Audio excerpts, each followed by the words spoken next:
Oke, halo semua. Hari ini kita bakal ngobrolin sesuatu yang penting banget buat masa depan kita semua, yaitu soal mutu pendidikan di Indonesia. Kita bakal lihat datanya langsung, coba pahami apa aja sih tantangannya, dan yang paling penting, gimana solusinya. Nah, kita mulai dengan satu pertanyaan simple, tapi dalam banget. Sebenarnya posisi pendidikan Indonesia itu ada di mana sih kalau kita bandingin sama negara-negara lain di dunia? Yuk kita cari tahu jawabannya bareng-bareng. Oke, mari kita bedah satu persatu. Kita akan mulai dengan melihat angka-angka yang jujur aja cukup bikin kaget. Angka-angka inilah yang jadi pemicu kenapa kita harus banget peduli sama mutu pendidikan. Oke, lihat deh data ini. Ini dari PISA 2022, tes standar buat siswa di seluruh dunia. Skor kita untuk membaca itu 359, terus matematika 366. Kelihatannya angka biasa aja kan? Tapi, coba bandingin sama rata-rata negara maju OECD. Mereka di angka 474. Jauh banget kan? Kesenjangannya ini kelihatan jelas banget. Biar lebih kebayang, selisihnya itu lebih dari 100 poin.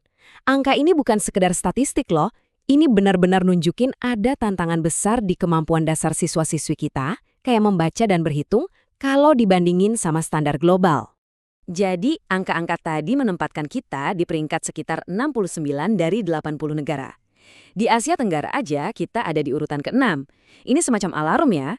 Apalagi skor membaca kita itu trennya malah turun dari tahun 2018, yang artinya kemampuan anak-anak kita untuk berpikir kritis atau HOTS itu masih perlu ditingkatkan banget. Tapi, ini bukan cuma soal peringkat atau angka di rapor. Dampaknya itu jauh lebih dalam dan terasa banget di kehidupan nyata kita semua. Nah, ini dia dampak realnya.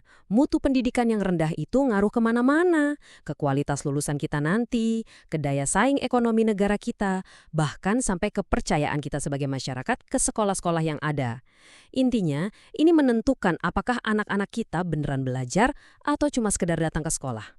Masalah ini sebenarnya berakar pada pertarungan antara dua cara pandang yang berbeda banget soal apa itu sekolah berkualitas. Satu cara pandang yang lama dan satu lagi cara pandang yang baru.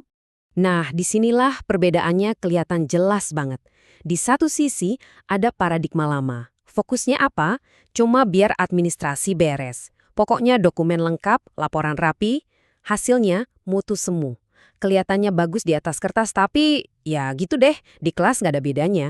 Terus, di sisi lain ada paradigma baru. Ini beda total. Fokusnya itu ke hasil belajar siswa.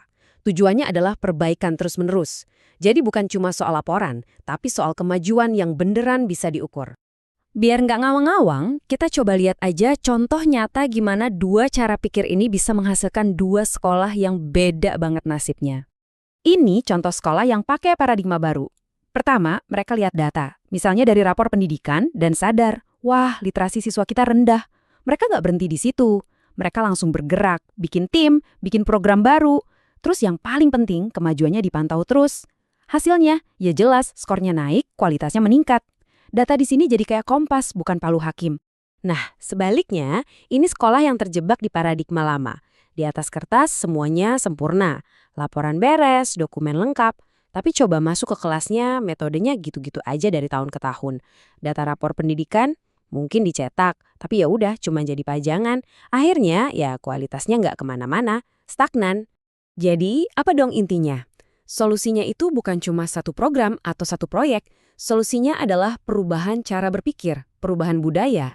Konsep kuncinya adalah perbaikan berkelanjutan atau continuous improvement. Ini bukan cuma jargon ya, artinya sekolah itu harus jadi organisasi yang nggak pernah berhenti belajar. Selalu pakai data buat introspeksi diri, berani coba cara-cara baru, dan nggak gampang puas. Ini komitmen buat jadi lebih baik setiap hari demi para siswa. Kata-kata John Ruskin ini pas banget. Kualitas bukanlah sebuah kebetulan, ia selalu merupakan hasil dari usaha yang cerdas. Mutu yang bagus itu nggak turun dari langit. Itu harus diperjuangkan, direncanakan, dan terus-menerus diperbaiki. Nah, ini akhirnya ninggalin kita sama satu pertanyaan penting banget. Karena jujur aja, ini bukan cuma masalah pemerintah di tingkat nasional. Ini masalah yang ada di sekitar kita, di lingkungan kita masing-masing. Coba deh pikirin, Sekolah di dekat rumah kita itu kayak gimana? Apakah mereka sibuk sama urusan administrasi aja, ngejar kelengkapan dokumen, atau mereka beneran fokus buat bikin siswa jadi lebih baik setiap harinya? Jawaban dari pertanyaan itu, jujur, itu yang bakal nentuin masa depan pendidikan kita semua.